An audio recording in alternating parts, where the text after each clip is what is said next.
Before setting up the hip positioning system, adjust the OR table so that the longest part of the base is located under where the distractor masts would be. This will help improve table stability. Make sure to lock the OR table wheels and controls.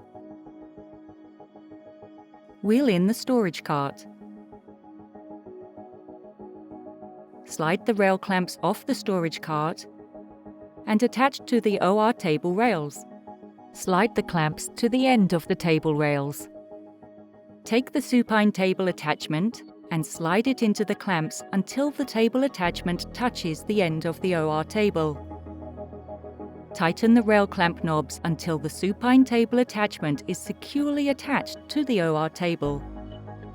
Position the supine table attachment pad so that the perineal post cutout is on the same side as the operative hip. In this example, the patient's left hip would be the operative side. Secure the supine table attachment pad by using the Velcro tabs. Before attaching the universal distractor masts, loosen both distractor mast knobs completely to avoid damaging the screws.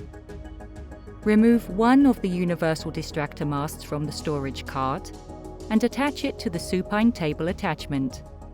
Ensure that the mast is fully inserted into the socket. Tighten the mast holder knob as much as possible. With 2 hands, try shaking the distractor mast to ensure that it is fully seated and secure. Remove the second universal distractor mast from the storage cart and repeat the same steps for attachment on the other side. If available, remove the patient transfer board and pad from the storage cart and attach to the supine table attachment. Make sure that the transfer board is fully seated and secure. Once the hip positioning system is set up, you can turn and hold the orange handle to extend, flex, adduct and abduct the hip. Release the orange handle back to lock the distractor mast into place.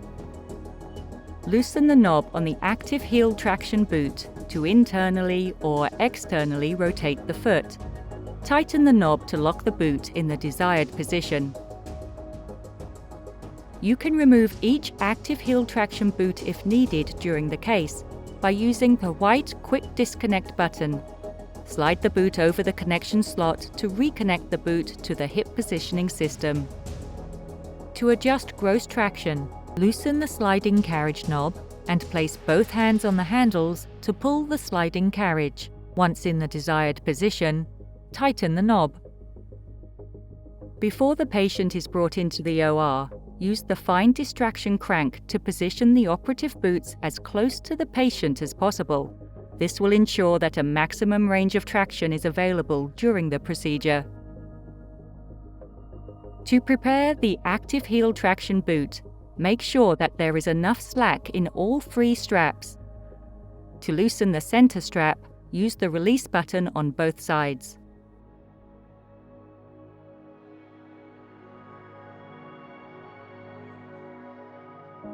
Before disassembling the hip positioning system, use the orange handle to bring both distractor masts level to the OR table. Remove the perineal post and place in the designated hole in the storage cart. Next, remove the patient transfer board and place it in the back of the storage cart. Turn the orange handle to bring the universal distractor mast to the side. Loosen the distractor mast knob completely.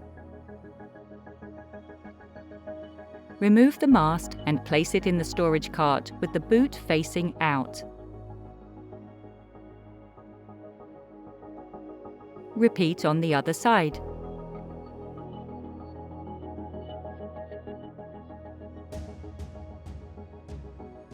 Loosen both clamps on the OR table. Remove the supine table attachment and flip it over to place it on the storage cart. Slide the clamps off the OR table rails and slide onto the rails of the storage cart. Now the storage cart is ready to be rolled into storage.